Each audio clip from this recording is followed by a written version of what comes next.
Hello, welcome to the Raised Beaches podcast. I'm your host, Dr. Evan James Gowan, but you can call me Evan. I'm recording this on June 30th, 2025.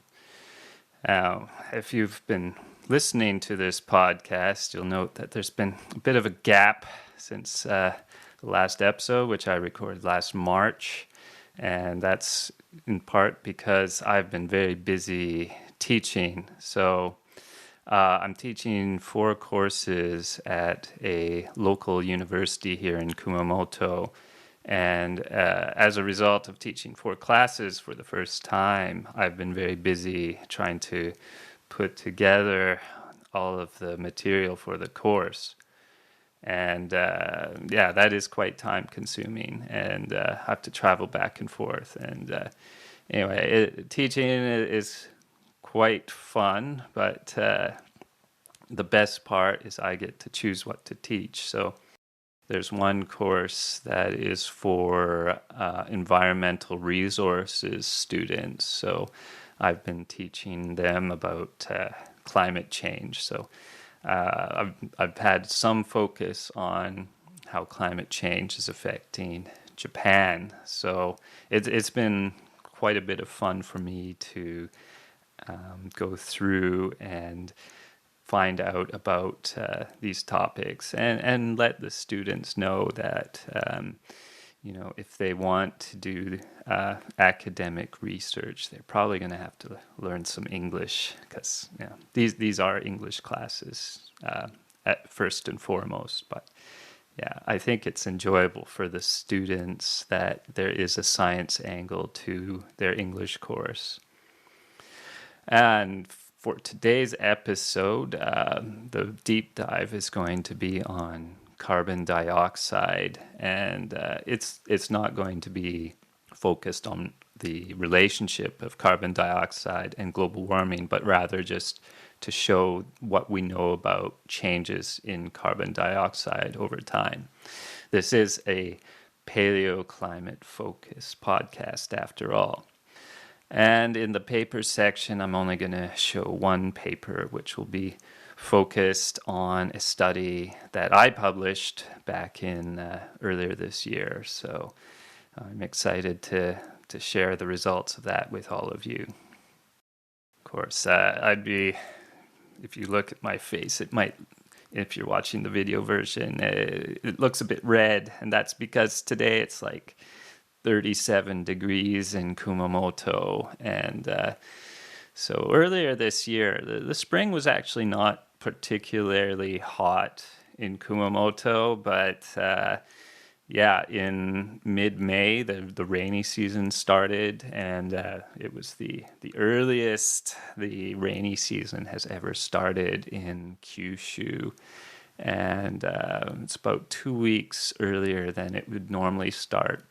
However, last week they announced that it's probably already ended, and given how hot the weather is now, it probably has ended. And if that's so, it's also the earliest it's ever ended in Kumamoto. And today it's 37. Usually we don't get temperatures in the mid to high 30s in this part of Japan until late in July or early August. But if you look at the weather forecast now, it's just every day from now on, it's going to be mid-30s. And the Japan Meteorological Agency has been saying that this is going to be an above normal hot summer, and that will continue until September. Remains to be seen if it's going to be like last year, where summer-like weather continued all the way into the beginning of November. So we went on vacation to Okinawa in the first weekend of November, and it was still close to 30 degrees there. So good for beach weather, maybe not so good for things like cabbages. So one thing that's really been affecting people in Japan is the big rise in the price of food. And some of that has been the result of the very hot summers that have been happening in the past few years. So during the winter, the price of cabbage went up substantially, and that was a result of this really extended summer period. And basically, it was too hot for the cabbages to start to sprout. They usually plant them around September, and right now, the cabbages are fairly cheap because the spring was kind of cool. Another problem is the price of rice basically has doubled in Japan in the past year. The reasons for that is complicated, but one of the reasons this happened is that last year, because the rice quality was not so great because the temperatures were so hot. The amount of very high quality rice was limited, and for whatever reason, this caused a rise in the price of all rice. And there's other factors that are involved with that, but climate change is part of that. I also always look at the weather back in where I grew up in Manitoba, and earlier this spring, in early May, in Manitoba, it got up to close to 40 degrees Celsius, and of course that's getting close to the warmest it's ever been in that area, and for it to happen in early spring was not good news. And it basically triggered a whole lot of forest fires, and some towns had to be evacuated, and that's also impacting the agriculture there, because there hasn't been enough rainfall to really help the crops out, considering how hot it is. So,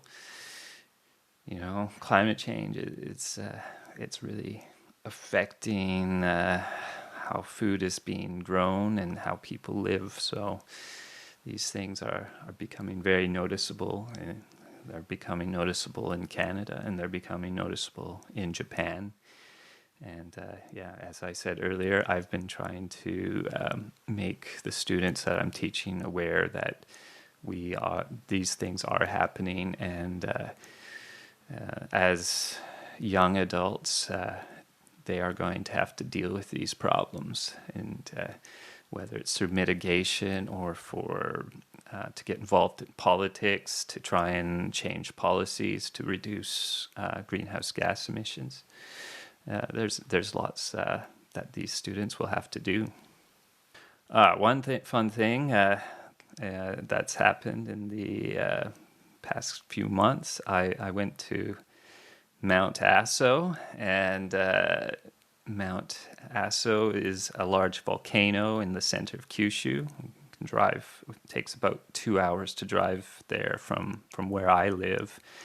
And I went up there with my colleague, and there was a visiting professor from Montana. He's more of a paleontologist, but of course he was interested in Mount Aso.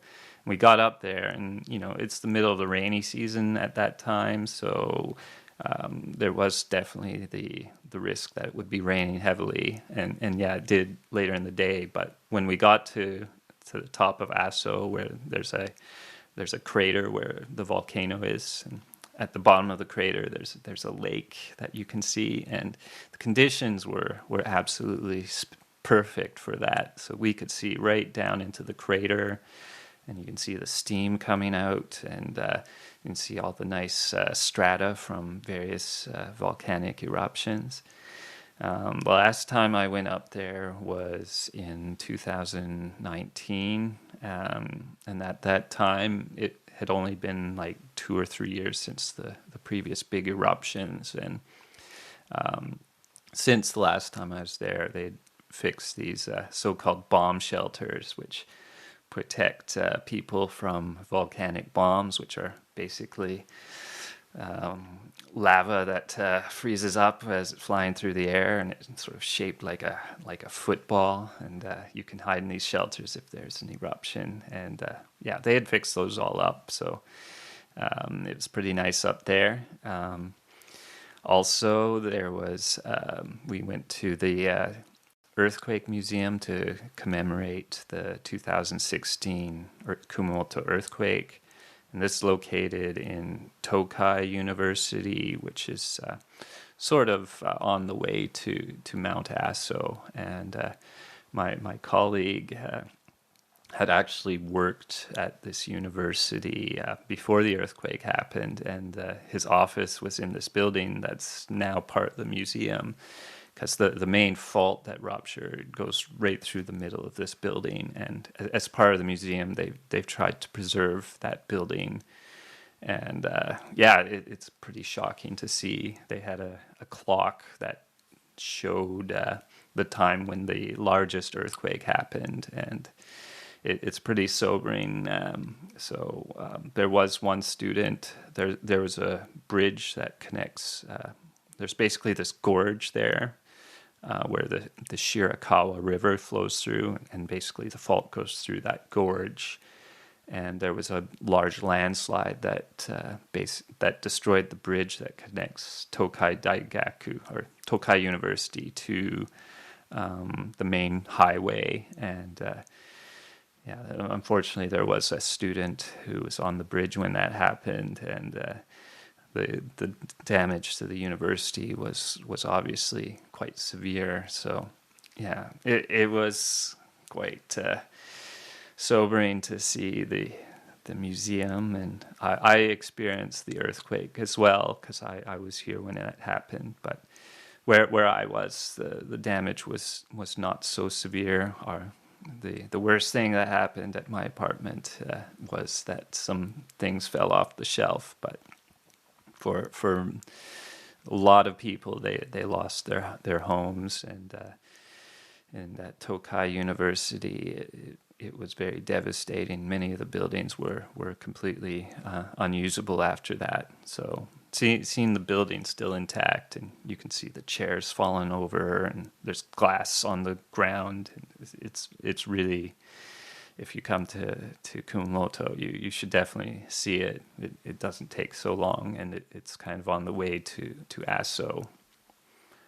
Another thing that I did was go to the Japan Geoscience Union conference, and one thing that happened after the conference is I broke my arm, and that's one of the reasons I have not been able to do the podcast.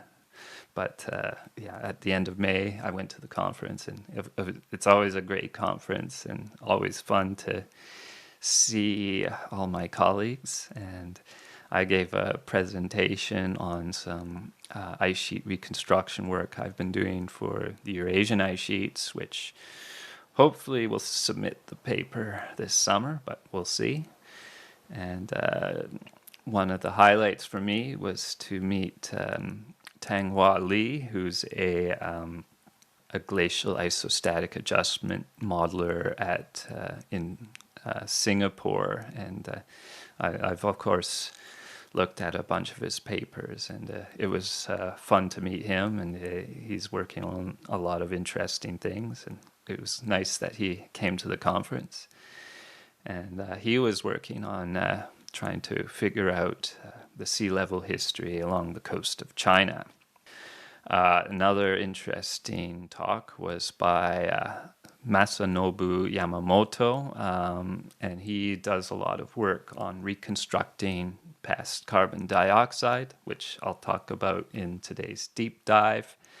And what he does is he's got sediment cores from the Bay of Bengal near India, and these sediment cores go back several million years, and they use the carbon isotopes from leaf wax to infer the carbon dioxide changes. And how that works is that there are two types of plants called C3 and C4 plants. I will talk about this as well later, but the thing is that these two types of plants have different abilities to grow in particular carbon dioxide environments.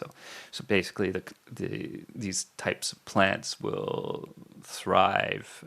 The C4 plants will thrive in a low carbon dioxide environment compared to a C3 plant. So by looking at the variations in the leaf wax carbon isotopes, they can figure out how much of these two different types of plants there are and use that to reconstruct the carbon dioxide.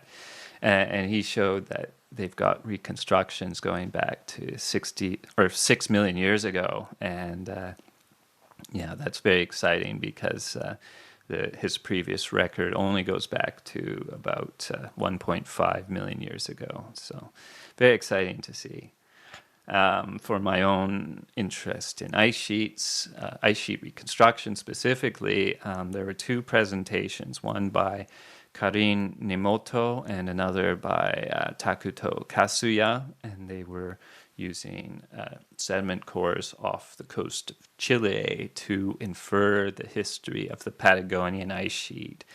And they used a couple of different proxies.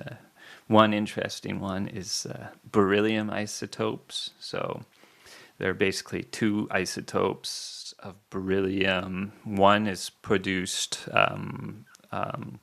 cosmogenically. So basically it's produced when cosmic rays interact with matter on the surface of the Earth. And the other one is from geological sources. So based on the relative amount of these two isotopes, you can infer the size of the ice sheet. So basically, if you have a lot, I think how it goes is that if you have a lot of the isotope that's produced from the rock, that tells you that there's a lot of glacial erosion. Whereas if you have a lot of the cosmogenic isotope, then it's an indication that there's not so much influence from the ice sheets. So that record goes back at least 100,000 years. So there's been at least 3 growths of the Patagonian ice sheet in the past 100,000 years, I believe.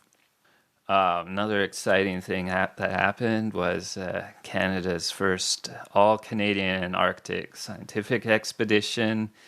And that was led by my master supervisor, Thomas James. And there's a documentary on the CBC about that, if you're interested. And because Canada didn't really have a specific boat for going to Antarctica, they actually had to use a boat from the Navy, which was a bit controversial. But as long as the purpose was purely scientific, they do allow military vessels to go to Antarctica.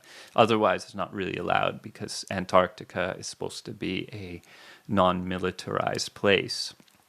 And of course, Canada has interests in the Arctic, and they also want to assert some say in what goes on in the Antarctic. So as a result of that, they decided it would be a good idea to send a research vessel there. And I think it's already happened, but there's a big conference on the future of Antarctic policy, and Canada wants to be part of that. And by collecting scientific data and publishing it, they can assert that they are working on Antarctic research and should have a say in what happens in the Antarctic.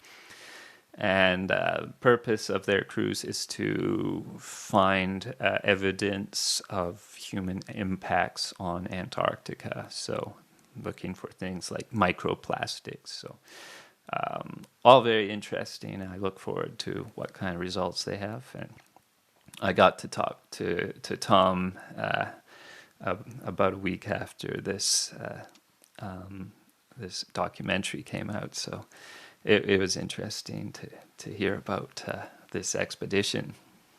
Lastly, I talked about this in the last episode about how I was worried that there would be cuts at the NOAA and NASA, who store a lot of the paleoclimate data that I've been using. And so far, they've not shut down the data repository that I was working to back up. But yeah, there's been lots of different cuts to NOAA and NASA and other climate adjacent research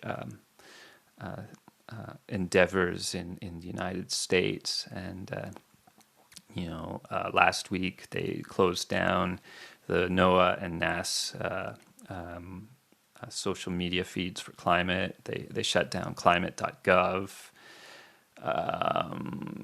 They kicked the Goddard Institute of Space Science out of their building, and this building is at Columbia University. And if you've ever watched Seinfeld, it hosts the Tom's Restaurant. Really no reason why they needed to kick them out of the building, because they have the lease for another 5 years or so. They've been making lots of cuts on many things related to weather forecasting. The Arctic DEM, which is the topography map for the Arctic, that funding for that has also been cut off. And just this morning, they announced that this military satellite, which is used to forecast the intensification of hurricanes and to detect changes to sea ice, also got cut. And as of tomorrow, that data is not going to be made publicly available. And, I think back to my time in Canada, there were a lot of cuts in the 90s by the Canadian government to basic research in earth sciences. And Canada never truly recovered from those cuts, and I fear that will be the same for these cuts that are being made by the United States government. And make no mistake, the United States is the biggest funder for earth science research, and a lot of really big projects are only possible because of that funding.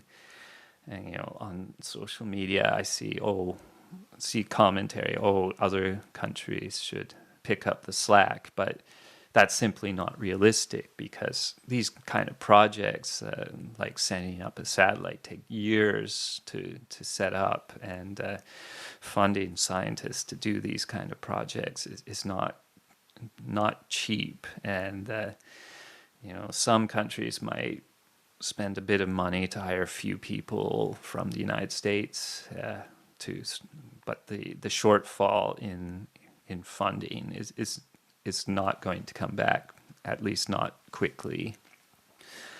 And I say this as somebody who's been precariously employed for some time. It's not getting easier to do academic science. And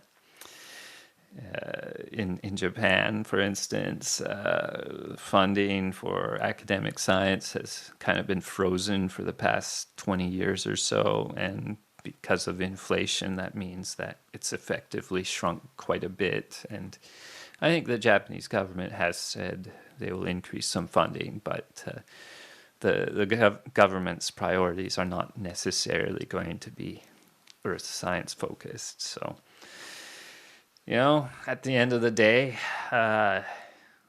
you have to do what you have to do. So I've started teaching English, which absolutely wonderful, and I enjoy it, and there's no shame in that.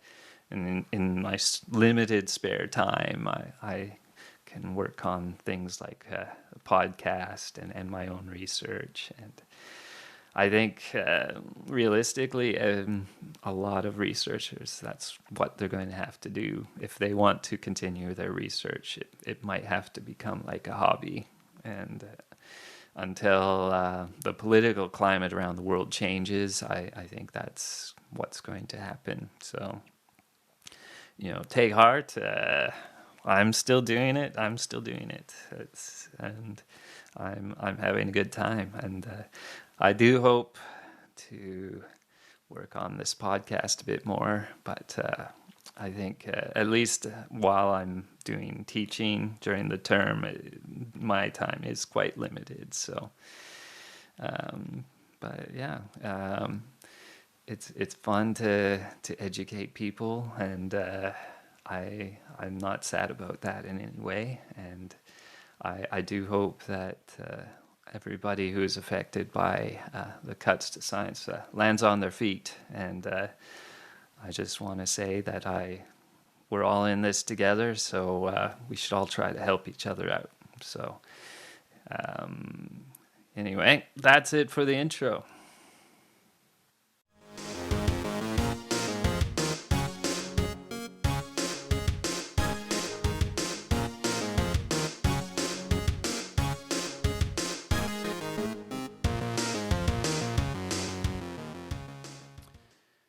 Okay, now on to the deep dive. Today's deep dive is on carbon dioxide through time.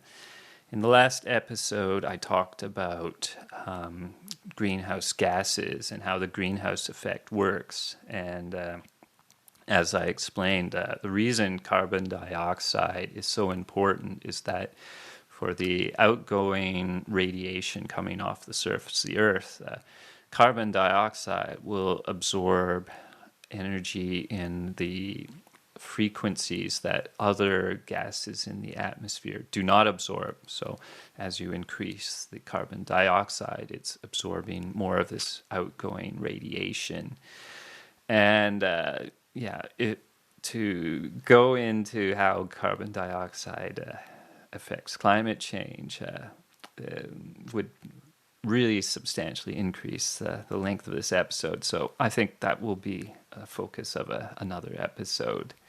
So today's episode, I'm only focusing on how carbon dioxide changes through time. When we're talking about carbon dioxide, the first thing we need to note is that carbon dioxide cycles through the different components of the Earth's surface through the carbon cycle. So the carbon cycle involves the Earth's atmosphere, the oceans, the biosphere, and the lithosphere, so basically the ground and the rocks underneath that. So in the carbon cycle, the big drivers of that are the growth of plants, and as plants grow, they'll take carbon dioxide out of the atmosphere and fix it into the biomass of the plants. But as the plants decay, that carbon dioxide is released. Carbon will also be released from the ground if say, for instance, burning of coal, for instance. It can also be stored long term, like in swamps. If you get layers of carbon stored from dead plants that cannot decay. There's also cycling of carbon dioxide from the ocean. So the amount of carbon dioxide the ocean can store will depend on the temperature. And of course, the ocean is always circulating. So basically, there's this living cycle of carbon dioxide that will cycle the carbon in the Earth system. In terms of carbon dioxide measurements in the atmosphere, the longest record of measurements is at Mauna Loa Observatory in Hawaii, and this is known as the Keeling Curve after Charles David Keeling, who set up these observations in 1958. And the reason they set it up in Hawaii is that Hawaii is very far away from the continent, so it gives the sort of background carbon dioxide measurements, and it's not affected by plants or human activities. So that is why they set it up there. And there's some fluctuations due to the volcano that's there, but overall, you can account for that and get a nice background record of carbon dioxide that's not affected by things that happen on the continents. If you look at the carbon cycle, there's an annual cycle, which is kind of like the Earth's breath. And the reason, and basically throughout the year, there's a variation of about 5 to 6 parts per million carbon dioxide in the atmosphere. And the reason this happens is that there's a difference in the amount of land in the northern and the southern hemisphere. So in the northern hemisphere, you have a lot more land and therefore a lot more plants grow. And as the plants grow in the northern hemisphere, it takes carbon dioxide out of the atmosphere.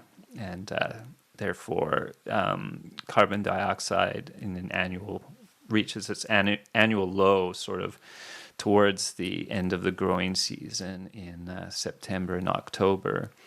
And then during the fall and the winter, a lot of that plant material decays, burns, or decays, and that carbon dioxide is released back into the atmosphere. And basically, the carbon dioxide reaches a peak sort of around April or May. And so there's basically this up and down fluctuations of the carbon dioxide. However, because of the burning of fossil fuels, on top of that 5 to 6 parts per million fluctuation in carbon dioxide due to natural processes, there's been a rise due to the fossil fuels burning fossil carbon that has been locked away for millions of years in things like oil and coal. And as a result, there's been a rise in carbon dioxide recently. So since Keeling set up this laboratory in 1958, the amount of carbon dioxide on average has increased from 315 parts per million to about 427 parts per million as of 2025. And the actual start to the rise in carbon dioxide started earlier than that, and it coincides with the start of the Industrial Revolution when coal and oil started to be burned on a large scale. Prior to these direct measurements of carbon dioxide in the atmosphere in 1958, we have to look at different ways to measure what the past carbon dioxide concentrations. And the easiest way to do that is to look at ice cores. So in Greenland and Antarctica, every year there's like a layer of snow that accumulates on the surface of the ice. And because the ice sheets don't melt away, that will accumulate over time. And as the snow compacts down, eventually it turns into an ice. But this ice is full of bubbles, and those bubbles contain air from the atmosphere. So you measure the carbon dioxide in those bubbles, you're basically measuring the past carbon dioxide levels. And because there's an annual layer of accumulation, you can count back with fairly high precision the age of the ice where you measured the carbon dioxide in these bubbles. And in the past 2,000 years, this has been done in a very high resolution at a number of ice cores. So there's fairly robust understanding of what the carbon dioxide levels have been in the past 2,000 years. And if you look at it, prior to 1750, the carbon dioxide level was pretty constant at about 278 parts per million. And then after that, there's been an exponential increase in the carbon dioxide. So we're now at almost 430 parts per million. Last month it was 430, but it's sort of at the peak of the annual cycle. So yeah, the amount of carbon dioxide in the atmosphere has substantially increased in just 250 years. These ice core records currently go back to 800,000 years ago. So we have a very good understanding of carbon dioxide levels for most of the past million years. And what you see is that there's fluctuations in the amount of carbon at 1,000-year time scales. And what these correspond to are glacial and interglacial cycles. So there's fluctuations between about 180 parts per million in a glacial period versus about 280 parts per million in a interglacial period, so a period when there's not so much ice on the surface of the Earth. Currently, we're in an interglacial, so that 278 parts per million level is not unremarkable for an interglacial period, but it's still quite high compared to the average in the past 800,000 years.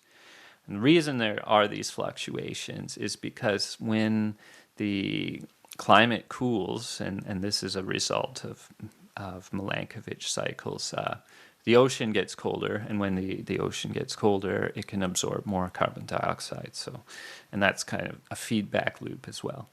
I'll talk about that more in the next episode, but this feedback loop is one of the main reasons there's this fluctuations in the carbon dioxide.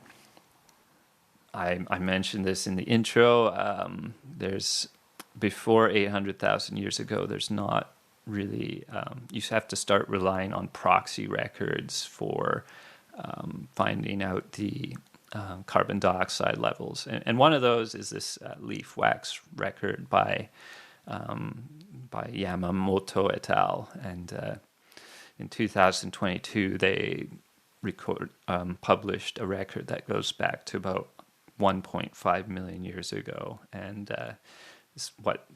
like I said in the intro, the reason they can figure out the carbon dioxide level is that there's a relationship between the carbon dioxide levels and C3 and C4 plants.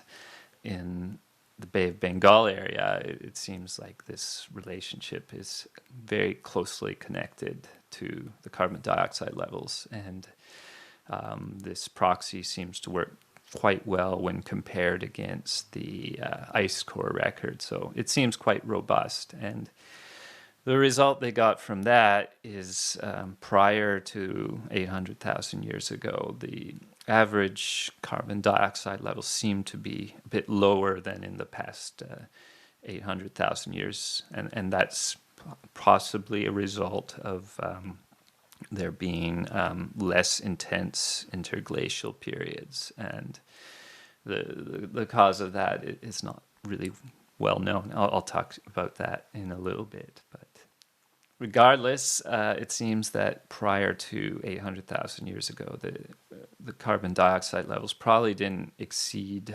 260 parts per million, which is less than what it was 250 years ago.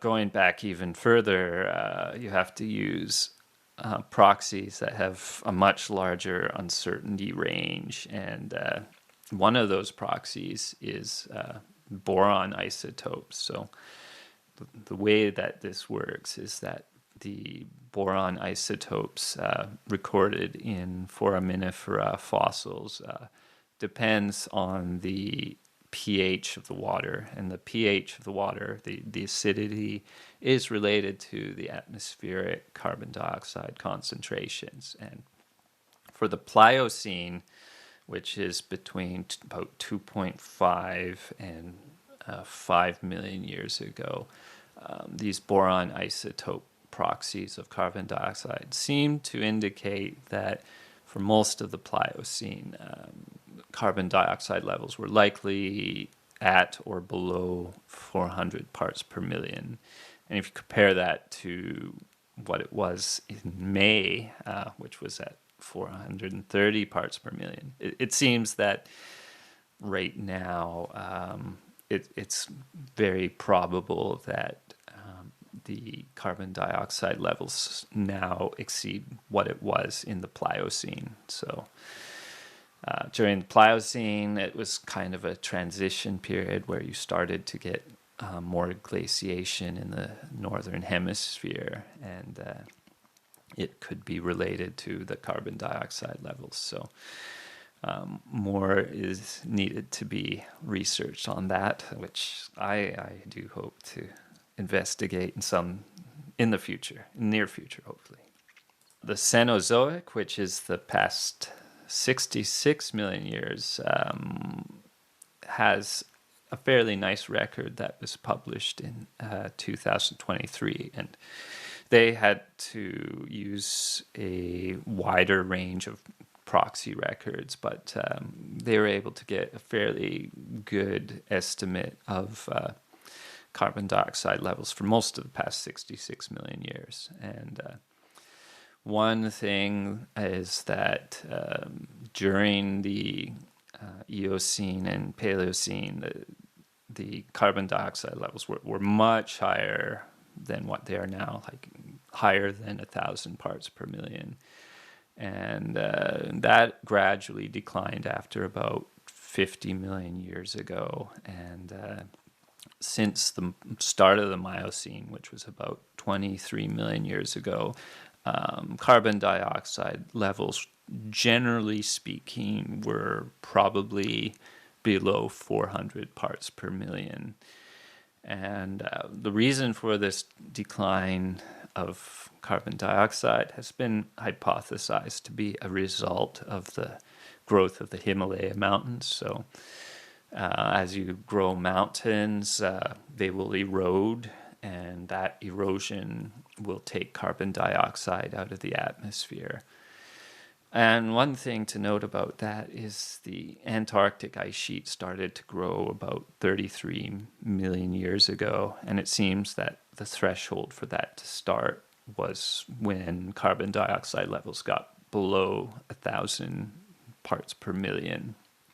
Finally, last year there was a landmark study by Judd et al. About trying to figure out climate changes over the Phanerozoic. So the Phanerozoic is basically from the Cambrian onwards, so the time when there is fossils with carbonate in them.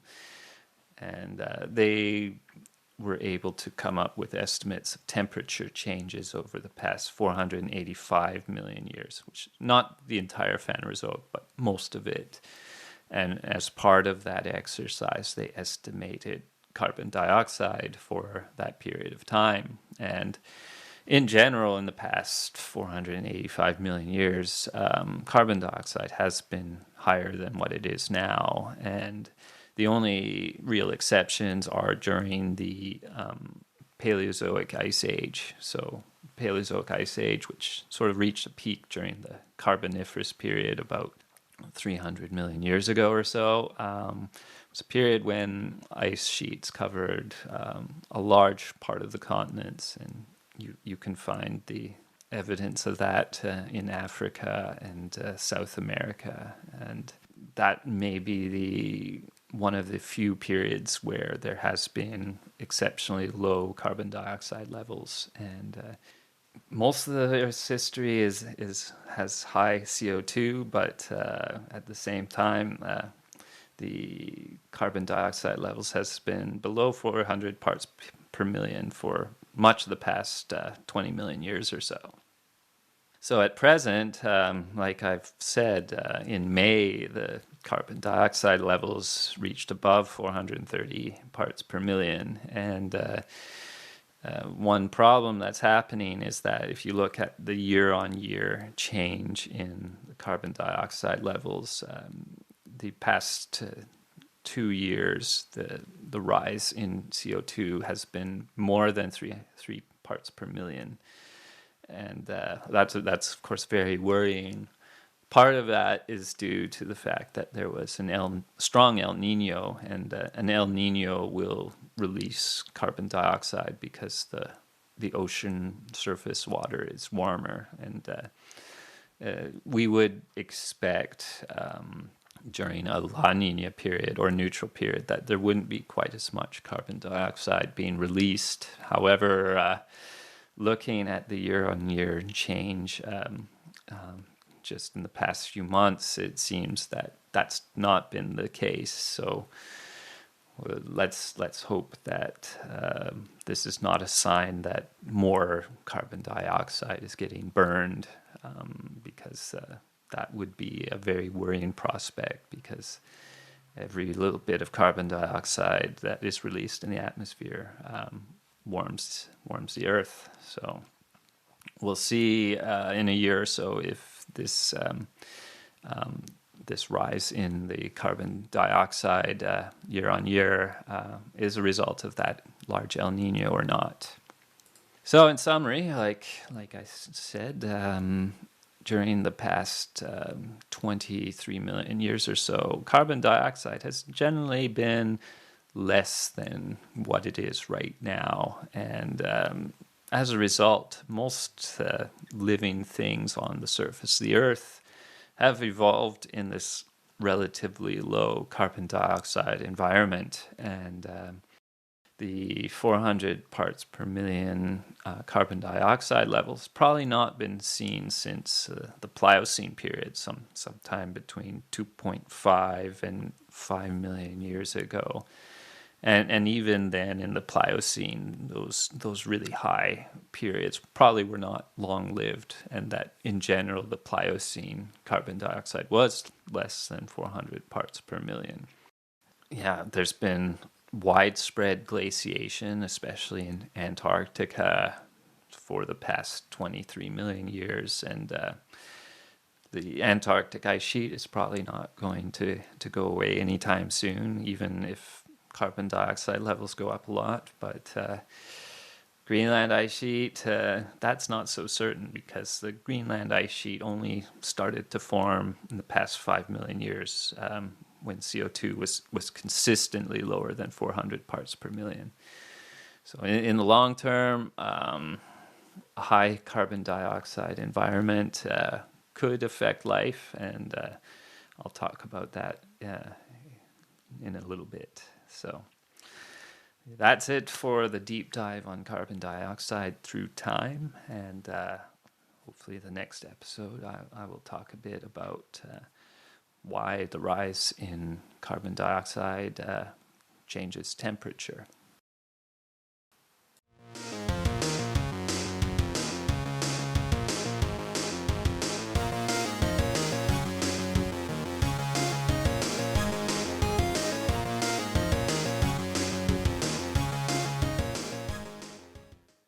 Okay, now that we've done the deep dive on carbon dioxide, I wanted to talk about a couple of other topics related to this. And the first has to do with ice cores. So, as I said in the deep dive, the longest record of carbon dioxide concentration measurements goes back about 800,000 years from these bubbles in these ice cores. Of course, those cores were collected over a decade ago, and there's been a very large effort by a number of different countries to try and collect an ice core that goes back further than this. And the reason they're interested in this is that they want to capture what is known as the mid-Pleistocene transition.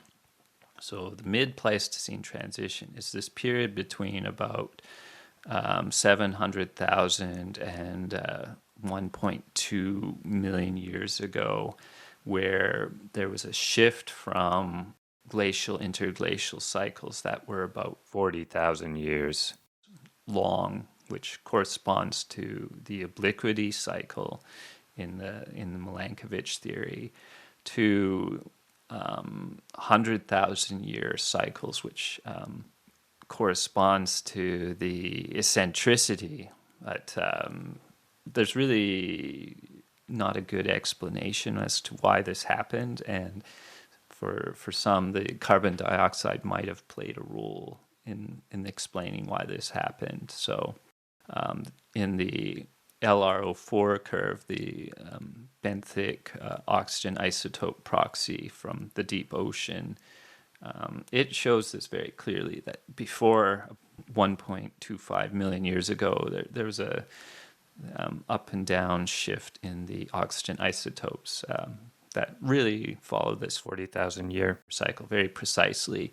But after that, it becomes a bit more chaotic, and after 700,000 years ago, there's very, very large amplitude changes in the oxygen isotope proxy. So it seems not only did the glacial cycles become longer, but the amplitude between glacial and interglacial also increased. So this mid-Pleistocene transition period, it's quite chaotic compared to either of those periodicities. So getting an ice core that records the carbon dioxide going back that far would be very useful in terms of understanding what the role of greenhouse gases were in this. And as far as these efforts, there's basically 5 different places where they think they can get ice cores that are older than 800,000 years. And the first of those cores has already been drilled, and it's called the Beyond Epica ice core, which is in this place called Little Dome C. And they've already confirmed that the ice there is at least, goes back at least 1.2 million years. So it will definitely capture this mid-Pleistocene transition. There are other efforts which are underway, like the Australians has started drilling this year, and the Japanese and Americans are also working on it, and I think the Chinese and Russians also are trying to get an oldest ice core. The reason this is complicated is that you need to find an ideal place where the bottom of the ice sheet is not flowing very much or not at all, really. And you also want a place where there's not much melting at the base. So the places where they are drilling tend to be not the places where the ice is the thickest, but in places where the ice doesn't move, and that's going to be cold at the bottom. The Australians, from what I read, they're drilling very close to where this Beyond Epica core was, but they're hoping to get a longer record. So if they can get back before this 1.2 million years ago period, that would be great. And by getting a bunch of cores in a bunch of different places, they can confirm the carbon dioxide levels with more confidence. The next thing I'm going to talk about is C3 versus C4 plants, and I've already alluded to this with this leaf wax proxy for CO2. And so what are C3 versus C4 plants? And this has to do with photosynthesis, so basically how plants convert carbon dioxide into organic molecules such as sugar. The difference between these kind of plants is the chemical reaction that does this process. So C3 plants do it through this process known as photorespiration, whereas C4 plants don't do it that way. And I'm not a biologist. I'm not going to try to explain it in great detail because I don't fully understand it myself. But the important thing is that C3 plants, in order to do photosynthesis, requires about twice as much water. And as carbon dioxide levels in the atmosphere decrease, it becomes less efficient then. And an example of a C3 plant is rice, and an example of a C4 plant is corn or sugar cane. And you'll note that corn requires a lot less water than rice. And I said this in the intro, that the hot weather really affected the quality of the rice. So C4 plants, because they don't require as much water, are able to survive in hot conditions a lot better than C3 plants. And in a low CO2 environment, that difference is greater. So C4 plants first appeared in the geological record about 30 million years ago, and that coincided with this gradual drop in carbon dioxide. However, it wasn't until later on, about 20 million years ago, that a lot of C4 plants started to appear, and that sort of coincided with when carbon dioxide levels got below 500 parts per million. And one thing that makes it possible to determine in the geological record whether you have C3 plants or C4 plants is that the carbon isotopes in the molecules are different. So C4 plants are less depleted in carbon-13, the carbon-13 isotope, than C3 plants. So if you have a lot of C4 plants versus C3 plants, you can determine that in the proxy records, and that allows you to find when these appear in your area of interest. I was part of a study that looked at this change in the distribution of C3 and C4 plants in the Tibetan Plateau, and this was published in 2021 by Hui et al. And looking at this area in the Tibetan Plateau, there was an increase in C4 plants about 8 to 9 million years ago, and prior to that, there was an increase in the amount of fires. So we inferred that the rise of fires caused by the drying of the Tibetan Plateau fostered the rise in C4 plants, which are better able to tolerate hot and dry conditions. So if you want to read about that, I'll put a link to that paper. And of course, because C4 plants and C3 plants are sensitive to carbon dioxide levels in the atmosphere, this does have implications for how these plants will survive in the future. So C4 plants, as well as requiring a lot less water, also fix a lot more carbon in the biomass. So I think I read that C4 plants only represent about 3%, 3 or 4% of the plants in and around the world, but represent over 20% of the biomass. So some people have suggested by growing more C4 plants that it will be a way to get more carbon dioxide out of the atmosphere. Because C4 plants are more tolerant to hot weather, there's also been an effort to genetically modify rice to be C4 plants, so that doesn't require as much water. I don't know if that'll work.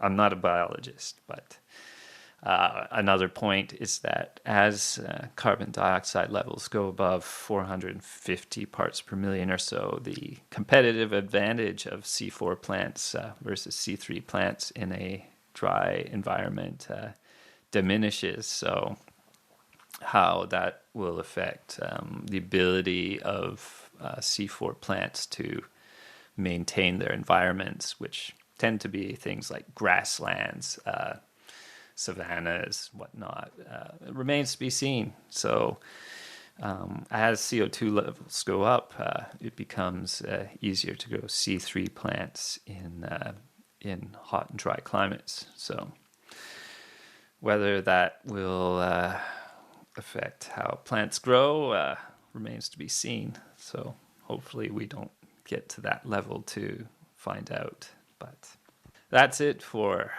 carbon dioxide.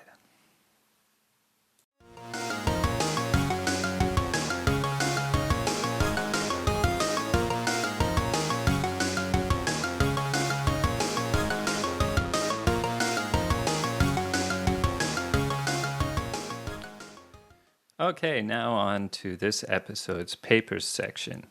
In today's episode, I'm only going to focus on one paper, and it's a little bit of self-promotion. So I'm the lead author on this paper, and it's entitled Impact of Topographic Change on the East Asian Monsoon in Japan and Eastern Asia During the Last Glacial Maximum. And this was published in Progress in Earth and Planetary Science back in February. Some background on this paper. Basically, this paper has its beginnings back in around 2018 or so. At that time, I was looking for a way to move to Kumamoto, and where I am now, and I met up with Dr. Tomita, who's a professor at Kumamoto University, and he's kind of a meteorologist, and he focuses on the climate, present-day climate in Eastern Asia, specifically the summer rainy season, which is related to the monsoon. And at that time, I was working in the Alfred Wegener Institute in a paleoclimate modeling group. And so anyway, I thought, how can we work together on something? So we thought, well, let's look at the East Asian monsoon at the last glacial maximum. So first thing I did at that time was to download some of the climate models from the last glacial maximum, which was about 20,000 years ago when the ice sheets were at their maximum extent. And one thing that really came out from that activity was that there tended to be a large precipitation anomaly centered over the East China Sea, and in some cases into Western Japan. So that kind of piqued our interest. And the hypothesis about that is that this is likely related to topographic changes. And at the time, I was also trying to make connections with colleagues at the University of Tokyo. So all of these things together, we decided that this would be a good project to work on. It's like, what's causing this precipitation anomaly in the summer monsoon in Eastern Asia? As a bit of a background, of course, I'm in most of my activities is focused on ice sheets and topography reconstructions and sea level change. So I'm not specifically a climate modeler, but if you look at the topographic changes from my reconstruction paleomist, you'll notice that the continental shelf areas along the eastern side of Asia are pretty much exposed during the last glacial maximum due to a drop in sea level on the order of 120 to 130 meters. As one of the consequences of that sea level drop is that, of course, the East China Sea is almost completely land during the last glacial maximum. And the other component that's interesting is that the Sea of Japan, which is mainly connected through two straits, the Tsushima Strait in the south and the Karu Strait between Honshu and Hokkaido Islands. Those are the only two ways for Pacific Ocean water to get into the Sea of Japan. So if sea level drops, the Tsushima Strait is effectively closed off to Pacific seawater. And to try and test the effects of this, we came up with modeling experiments using ICSM, which is a climate model that allows you to also measure changes in isotopes such as oxygen isotopes. So oxygen isotopes are typically used in paleoclimate reconstructions. So for this experiment, where we were mostly interested in the effect of the topographic changes and the sea level drop, we did modeling experiments where we took a pre-industrial, which is to say a climate model simulation that's before the rise in carbon dioxide, like about 150 years ago. And we modified that experiment just with the topographic changes. And the reason we do that is that at the last glacial maximum, there's a lot of other things going on, like the Earth's axis of rotation is a bit different, the orbital configuration is different, and there's the ice sheets are there, and there's also lower CO2. So if you have too many things going on in your climate modeling experiment, it's hard to isolate a single thing. So with that, we tested out what the effect on precipitation is, and we checked the winter precipitation and the summer precipitation. And with these experiments, if you lower the sea level, then there's a rise in the precipitation in the East China Sea and around western Japan. During the winter, there's a drier condition, so it appears that if you isolate the Sea of Japan from the Pacific Ocean, it effectively shuts off the winter monsoon precipitation in Japan. And if you look at the temperatures, it sort of gives an explanation as to what's going on. So the sea level drop in the winter time, it causes the exposed shelf areas to become a lot colder in the winter, which makes sense because all of a sudden you go from having ocean water to land, and land will cool down more in the winter, and it's the opposite in the summer.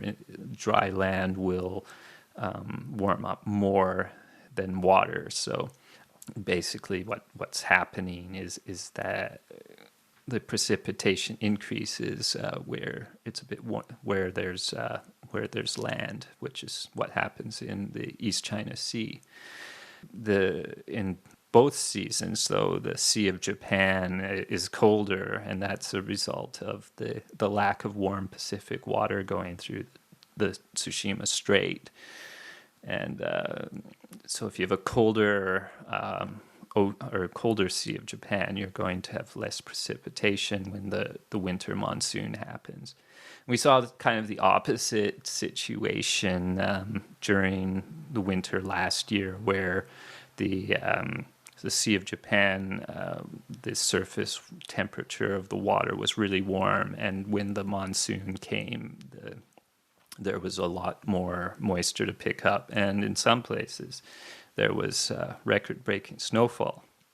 When we compare with some models of that have all of the components of the climate system changed for the last glacial maximum, the Alfred Wegener Institute group that I work with and the University of Tokyo group I work with both used the paleomist topography reconstruction to do some climate modeling of the last glacial maximum. And if you look at the results, the Alfred Wegener Institute model, AVI-ESM, has this Ptacian anomaly over the East China Sea, whereas the MIROC, which is the University of Tokyo model, does not. And I found out the reason was that in the MIROC simulation, they only changed the ice sheet height. They did not change the topography in the East China Sea. So that really demonstrates that if you don't have this topography change, you won't have the change in precipitation. So I thought that worked out quite well.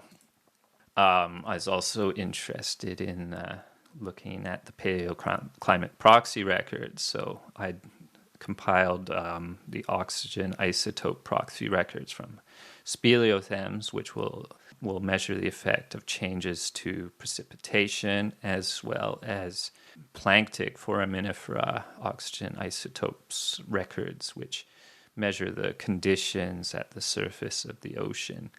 And depending on where you are, the anomaly between the last glacial maximum and the late Holocene, it varies a bit.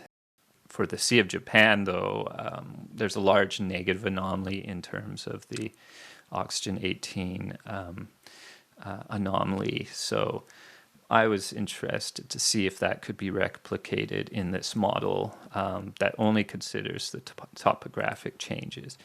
And that was the case. Like, if you just isolate the Sea of Japan without changing any other parameter in the climate model simulation, you do find a negative anomaly of the delta oxygen 18. So it does show that the lack of Pacific Ocean water going into the Sea of Japan will cause this oxygen isotope anomaly, which is recorded in these proxy records. And that'll be primarily a result of the fact that the water is colder, as well as you'll have a lot more rainwater getting into the Sea of Japan that's not flushed out the other way in the Tsugaru Strait. And the rainwater will have less oxygen 18 than seawater. So those two things are probably contributing to this anomaly. And the reason I was interested in that is the oxygen 18 proxies go back about 400,000 years at right now. And you can see that there's a sharp negative anomaly whenever there's a large glaciation. So there's probably a threshold sea level drop when you have the effective closure of the Tsushima Strait. And if we find out what that threshold is, then we can use that sort of as a sea level indicator. So I was happy to see that result. So this study, I couldn't have done it without all of my colleagues at various institutes. So, of course, Dr. Tomita at Kumamoto University, who supported my Japan Society for the Promotion of Science postdoc fellowship, and of course Xu Zhang and Yong Soon. So Xu is my main collaborator for many paleoclimate studies, and he helped me out by doing these ICSM experiments. And of course my colleagues at Alfred Wegener Institute and University of Tokyo. So they've all helped me out over these past few years to get this study done, and it was definitely something different than what I'm used to, but I also learned a lot. I learned so much about climate modeling, which I can now express in some of these podcast episodes. So that's it for episode 6 of the Raised Beaches podcast, and to any luck, the next episode will happen before the end of the summer, but we'll see. We'll see. Anyway, stay cool and stay healthy. Okay, bye. Thank you for listening to the Raised Beaches podcast. If you enjoyed this, please follow my social media accounts, where I post more information on the paleoclimate sciences. I am on Mastodon with the username @DrEvanGowan@FettyScience.org. On Blue Sky, my username is @evangowan.bsky.social. On LinkedIn, my username is Evan James Gowan. I hope you tune in next time. Thank you.